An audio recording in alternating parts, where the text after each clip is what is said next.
ते automatic mic हातात आला एक पावर येते असा, कारण ती एक नशा असते, साहजिक आहे. मी एका वेळी असंच माहोल दिसला, मला माहित नव्हतं ती बाबासाहेब जावलात होती किंवा नव्हती.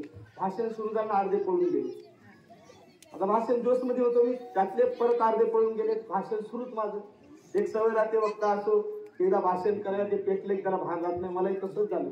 माझं भाषण जोरात सुरू, त्यातले अर्धे पळून गेले. पुन्हा मान्यवर पळून गेले. शेवटी मला लक्षात आले की इकडे कोणी नाही, समोर कोणी नाही, कोणीच नाही. भाषण सुरूच माझं. फक्त एकच कार्यकर्ता माझ्यासारखा सांड होता, चांगला होता. ते भाषण ऐकत होता, मी भाषण करत होतो. दोघं सामना. असं गालाला हात लावून जशी काय बघतो हो दे भाषण, असं त्याच्यामध्ये एक्सप्रेशन होते. गेलो बस झालं, आता थांबलं पाहिजे. आपण भाषण चांगलं झालं असतं तर सर्वजण थांबले असते. त्याला विचारलं, भाऊ थँक्यू, धन्यवाद, आभारी आहो. सगळे पळून गेले, किमान एका माणसानं तरी माझी इज्जत राखली, थँक्यू. काढून उठला म्हणजे गैरसमज झाला. ते भाषण बिषण ऐकण्यासाठी नाही थांबलो म्हणजे. पुन्हा मी कोमामध्ये जायचं राहिले. आता तर सगळे गेले, जो होता तो असा म्हणतो नाही नाही मी भाषण बिषण ऐकण्यासाठी नाही थांबलो. मी विचारलं, भाऊ कशासाठी थांबला? तर तो काय म्हणतो, तुमच्या हातात जे माईक आहे ना, तो आमच्या बौद्ध विहाराचा आहे, पुन्हा कुलूप लावा लागते, मी थांबलो. कारण ते ड्युटी माझ्याकडे दिली म्हणजे. आता हातातला माईक घेणं काय राहतं ना, प्रोटोकॉल, सौजन्य, पाहुण्याची काही इज्जत, म्हणून फक्त तेवढंच आभार मानावले की काढून घेतलं नाही. तर मला माहित आहे येतं कोणी तसं काही उठून जाण्यासारखं आहे का? क्या बात आहे. आता दुसरा एक मुद्दा सांगतो माझ्यानं. हे जे प्रबोधनाचा कार्यक्रम ठेवला आपण, कृपया एक शब्दाचं लक्ष द्यावं. शब्द माणसाला झोपितात आणि शब्द माणसाला उठवितात सुद्धा, हे आपल्याला माहित आहे, बरोबर?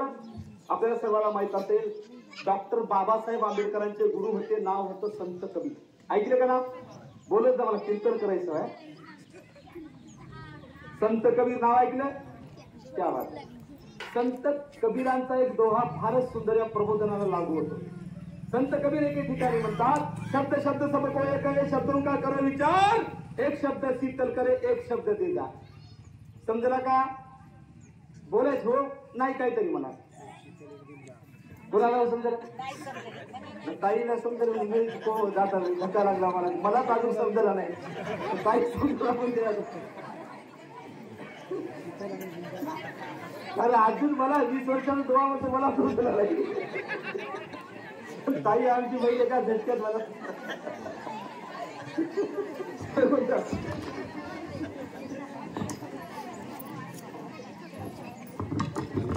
असो. हा मजाकचा भाग जरा ताई विषयाकडे लक्ष द्या. प्रबोधनाच्या बाबतीत डॉक्टर बाबासाहेब आंबेडकरांचे गुरु म्हणतात, शब्द शब्द सब को एक है, शब्दों का करो विचार, एक शब्द शीतल करे, एक शब्द दे जा. मायानो याचा अर्थ मात्र फार सुंदर आहे. या दोह्याचा अर्थ असा आहे, गायन असेल, कीर्तन असेल, प्रबोधन असेल, धम्मदेशन असेल, प्रवचन असेल, 2 प्रकारचे असतात. एक प्रबोधन ज्याला मनुवादाचं प्रबोधन म्हणतात, ते प्रबोधन जागी असलेल्या माणसाला झोपितं. बाबासाहेबांचं प्रबोधन झोपलेल्या माणसाला उभं करतं.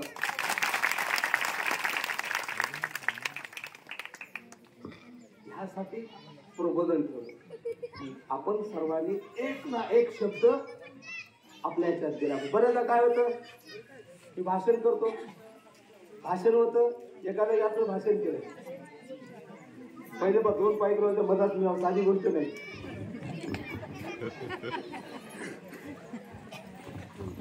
विषयाकडे वळूया.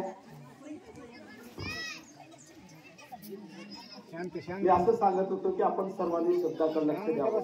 बऱ्याचदा काय होतं, शब्दाकडे लक्ष नाही दिलं. माझ्या गावची घटना, एक म्हातारा जवळपास 80-90च्या मधामध्ये असं, त्याला डॉक्टरकडे घेऊन गेले. डॉक्टरनी त्याला तपासलं, तपासल्यानंतर औषध लिहून दिलं, घरी आणलं. औषध पाजवायची वेळ आली, मुलांनी ती बॉटल घेतली, शिशीत टाकणार, सुनबाई आल्यात, काय करताय म्हणे. तो म्हणतोय बाबाला औषध पाजवायचं. पत्नीने त्याच्या सांगितलं, हो मी डॉक्टर साहेबांनी असं सांगितलं नाही. काय कसं सांगितलं? रोग्याला औषध हलून पाजवा, तुम्ही औषध हलिता म्हणे. हा अगं म्हणे, मला वाटलं की रोग्याला औषध हलून पाजवं. नाही म्हणे, डॉक्टर असं म्हणाले की रोग्याला हलून पाजवं, औषध पाजवा. त्याला वाटलं असेल म्हणून त्या दोघांनी काय केलं माहिती आहे का, दरवाज्याला हालून औषध पाजत, एकाने 2 पाय धरले, एकाने 2 हात धरले, लक लक लक लक. औषध पाजवायची गरज पडली नाही, जागीच. म्हणजे केव्हा केव्हा जर आम्ही शब्दावर लक्ष नाही दिलं तर मायाला आणि बहिणीनो हा प्रॉब्लेम येते. म्हणून आपण शब्दाचं लक्ष द्या. प्रत्येक शब्दाचे 2 अर्थ निघतात, निघतात की नाही? शब्द एकच खरं सांगा, बरोबर आहे? एखाद्या बाळाला म्हणलं, एखादी आई झाली, पाऊस सुरू झालेला आहे, तो पाऊस पडतोय मुसळधार, आणि एका बाईचं डेंगरू, डेंगरू म्हणजे होते ना, एका बाईचं डेंगरू पावसात नाच आलाय, ढिंच्या गजरा ढिंच्या म्हणून. पाऊस सुरू, पोरगा नाचतोय, आईनं बघलं, आई रागात बोलली, अरे ये ना घरात ठेवून मार ना. आई लागून वाटलं का घरात? पण खरंच सांगा, आई म्हणते ये ना घरात ठेवून मार ना. शब्दावर जाऊ नका. त्यातला अर्थ काय निघतो की बाळ पावसात भिजू नको, तुला ताप येईल, बरोबर आहे की नाही? बघा शब्द कोणीचा, ये ना घरात येऊन मार ना. अर्थ काय निघतोय, बाळ पावसात भिजू नको, ताप येईल डोकं दुखत. बायानो असे शब्द असतात.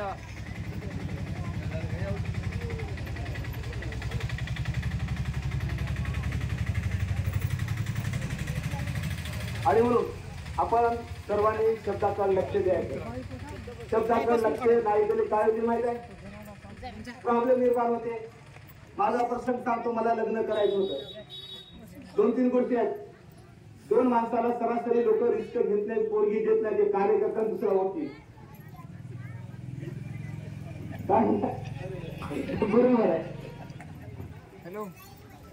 आणि जेव्हा खरंच मला लग्न करायचं होतं, कोणतंही स्थळ आलं नाही. शेवटी एक स्थळ आलं मला. बाप म्हणे, एक तर तुला स्थळ येत नाही राजा, तू कार्य करताय, पोरगीत नाही आलं, हात दूर घेऊन जाय बघा पोरगी. मी गेलो, पोरीचं गाव आलं, गावातलं घर आलं, घराचा दरवाजा दिला, बेल वाजले, तर बापाने दरवाजा काढला, या म्हणे नेमका बसला बसलो. बाप जरा फास्ट होता, जसा बसलो तसं पोरीला बोलविलं. पोरगी येऊन पटकन बसली, बाप आमच्या पाठीमागे हात धुवून लागला, विचारा विचारा पोरीला काहीतरी विचारा. त्या टेन्शन मध्ये पोरीला विचारलं, गाव एका क्षणाचाही वेळ न लावता म्हणजे हात लाव. आता खरं सांगा, पोरीला हात असते का? ऐकलं कोणी?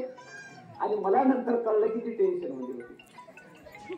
म्हणजे जेव्हा जेव्हा आम्ही बसल्यानंतर जर मन आमचं स्थिर नसेल तर भाषण तुम्हाला काही कळणार नाही, काहीच कळणार नाही. काय झालं की भाषण चांगलं केलं, काय सांगितलं काय माहित नाही, अशा प्रतिक्रिया येतात. तर मायानो, आपण सर्वांनी लक्ष द्यावं. खरंच तुमचं जेवढं कौतुक करा, फार परिसरमाने या कार्यक्रमाचं आयोजन केलेलं आहे. मी आता विषयाकडे बोलतो. जगाला 2500 वर्षापूर्वी समतेचा संदेश देणारे तथागत गौतम बुद्ध, छत्रपती शिवाजी महाराज, क्रांतिबा ज्योतिबा फुले, पेरियार रामस्वामी नायकर, कोट्यावधी दलित पीडित बहुजनांचे उद्धार करते परमपूज्य डॉक्टर बाबासाहेब आंबेडकर, बिरसा मुंडा, पेरियार रामस्वामी नायकर, अब्दुल कलाम, बिरसा मुंडा, संत गाडगे बाबा, संत बसवेश्वर, ज्या ज्या महापुरुषांनी समानतेचा पुरस्कार केला, अशा सर्वच महापुरुषांना या ठिकाणी मी फिरवार वंदन करतो. आपल्या सर्वांची माय, बहुजनांची, या देशातील प्रत्येक नागरिकांची माय. कोणी मायचा लाल असेल, काही जर मला विचारलं, दादासाहेब तुमची ठीक आहे, देशाची कशी, ते हिंमत असेल तर माझ्यासोबत आर्ग्युमेंट करावं. मी सिद्धच करून दाखवेल, रमाबाई आमची नाही तर देशाची माय होती. आणि मग अशी आम्हा सर्व देशाची माय माता रमाई, अशा या माता रमाईच्या जयंतीच्या निमित्त सुंदर असे ज्या कार्यक्रमाचं आयोजन करण्यात आलेलं आहे, अशा कार्यक्रमाचे प्रामुख्याने उपस्थित झाले. इकडून सुरू करतो आमचे काळबांडे साहेब, वंचित आघाडीचे आमचे हिदायतबाई, भीम टायगरचे सिंगम डगे, वंचित आघाडीचा आमचा रवी, त्यानंतर आमचे हादरचे वाटोळ साहेब, युवा आघाडीचा तालुका अध्यक्ष जयकी, आमचे गोरलेगावचे सरपंच गायकवाड साहेब, आमचा बबन दादा, त्यानंतर आपल्या सर्वांचं लाडकं नेतृत्व माजी अध्यक्ष वंचित आघाडीचे देवानंदी पायकराव साहेब. आंबेडकर चळवळीची कोणतीही भानगड असो, ज्या समाजात जन्म त्या समाजाचं देणं म्हणून निस्वार्थीपणाने काम करणारे, पैशाची अपेक्षा न करणारे असे आपले सर्वांचे संविधान तज्ञ, कायदे तज्ञ ऍडव्होकेट निरंतर साहेब, भीम टायगर सेनेचे जिल्हा संपर्क प्रमुख राज्यपाल दादा सावरकर, भीम टायगर सेना उपजिल्हा प्रमुख समाधान दादा, आमचे सामाजिक कार्यकर्ते काळबांडे साहेब, जिल्हा प्रवक्ता तथा एकमतचे तालुका प्रतिनिधी गौतम दादा वाठवले, आमचा कुणाल व या ठिकाणी उपस्थित सर्व बौद्ध उपासक उपासिका, सर्व हिमाईच्या रमाईच्या लेखी आपल्या सर्वांना दादासाहेब फेकेचा क्रांतिकारी जय. गौतमला आल्याला धमकी देते, त्याचा पेपर आहे एकमत. दादा म्हणजे माझं जर नाव नाही घेतलं तर उद्या बातमी तुमचं नाव मी काढतो म्हणजे खुलासा महत्वाचा आहे. मायानं मला एक सांगा ताई, तुम्ही ज्या घरी राहतात ते घर तुमच्या सासऱ्याचं आहे का नवऱ्याचं आहे ना? तुमच्या सासऱ्याची जन्मतारीख सांगा तर. अरे त्याच्या घरात राहताना तुम्हाला जन्मतारीख माहित नाही का? शेत कोणाचं आहे? शेत ताई शेत आहे ना? शेत नवऱ्याचं की सासऱ्याचं? म्हणजे तुम्हाला घर दिलं सासऱ्यानं, शेती सासऱ्याची, तुम्हाला त्याची जन्मतारीख माहित नाही? बरं ताई तुम्हाला शेतात आहे कोण कमावलं सांगा डेट ऑफ बर्थ माहित नाही?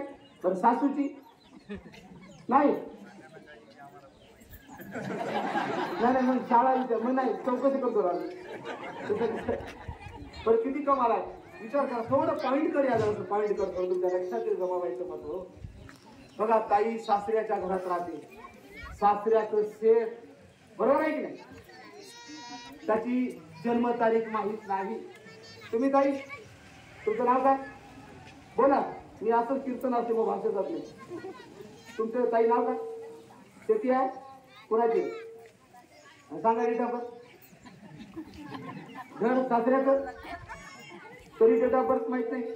सासूचं डेट ऑफ बर्थ जन्मतारीख मॅडम विचार करा किती कमाल. आम्ही ज्या घरात राहतो ते घर आमच्या सासऱ्याचं बापाचं माईचं, ती शेती आमच्या नावावर आहे, ती शेती आमच्या आजाची बापाची माईची. त्याचा आम्हाला डेट ऑफ बर्थ माहित नाही. माझा जाव आहे की कोणी आहे माझ्या रमाईच्या लेकीला विचारलं ती फटकून सांगेल. रमाईचा डेट ऑफ बर्थ सांगा कोण सांगते? जन्मतारीख किती आहे? ऐक नाही का मला किती उभं राहायचं सांगू बरं. ऐकू दे सगळ्याला. या गोष्टी गेल्या पाहिजेत बाकीच्या मुलीला प्रेरणा मिळेल.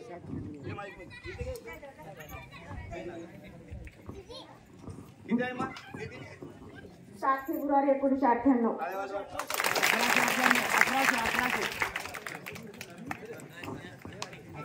मायानो आणि बहिणीनो, आम्हाला घर देणाऱ्या, आम्हाला शेती देणाऱ्या, आमच्या बापाची माहिती सासू सासऱ्याची जन्मतारीख माहित नाही, परंतु आम्हाला सगळं बाबासाहेब आंबेडकर असेल, रमाबाई आंबेडकर असेल याची जन्मतारीख माहित आहे. त्याचं सर्वात मोठं कारण काय? त्याचं सर्वात मोठं कारण आमच्या मायबापांनी आम्हाला जन्म दिला, पण डोळे असून आंधळे होतो आम्ही. आमच्या मायबापांनी आम्हाला जन्म दिला पण कान असून बाहेर होतो आम्ही. आमच्या मायबापांनी आम्हाला जन्म दिला हात असून खोळे होतो आम्ही. पण माझ्या बापांनी डोळ्याला दृष्टी दिली, कानाला आवाज दिला, हाताला थार दिली. कोणी आर्या म्हणलं ही बाबासाहेब लेखाला कार्य म्हणते, कानाखाली आवाज करते. म्हणून रमाईची आम्हाला जन्मतारीख माहित आहे. या माहिती आज जन्मतारीख असावी आम्ही जयंती मोठ्या उत्साहामध्ये साजरी करीत आहोत. हे आमचा उपकार आहे. मला तुम्हा सर्वांना विचारायचं, सगळ्या माया खूप आहेत लेकराच्या या ठिकाणी. काही बोलत जा. तुमचं नाव काय? बोला ताई. बाबासाहेबांना आपल्याला बोलायचं केलं, घ्यायचं नाही असं आहे की नाही? रमाईच्या लेख्या तुम्ही का साधी पोस्ट नाही तुमची आहे की नाही? मी एका बाईला विचारलं, एवढं भाषण होतं असंच माझं, आणि सांगत होतो रमाई बना रमाई बना रमाई बना. हे खरंच रमाई निघली की त्याच्यामध्ये? बघा साहेब निघलीच खरी रमाई, काढकून उठली. दादा म्हणे रमाई बनायचं असतं तर याला बाबासाहेब बनायला सांगून याबद्दल.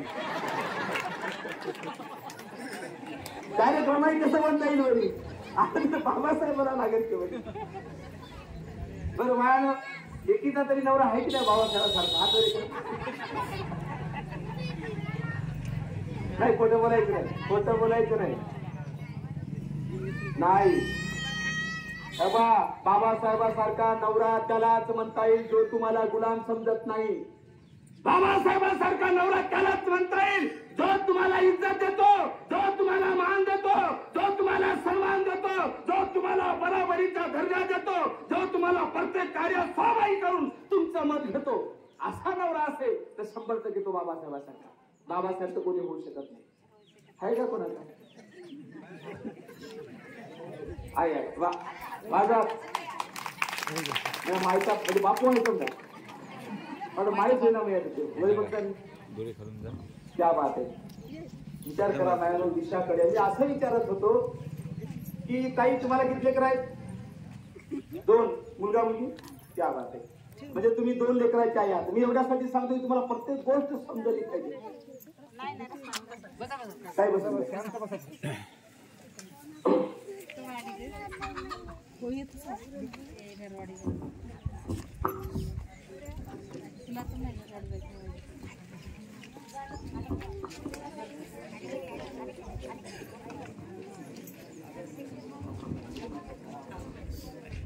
ताई बसा का बसा. चला टायगर इकडे बघा नंतर मोबाईल माझ्याकडे. ताईला विचारलं मी 2 लेकरं पॉईंट तर लक्षात घ्या तरच आपल्याला खऱ्या अर्थाने या भाषणाचं काहीतरी सोनं होईल.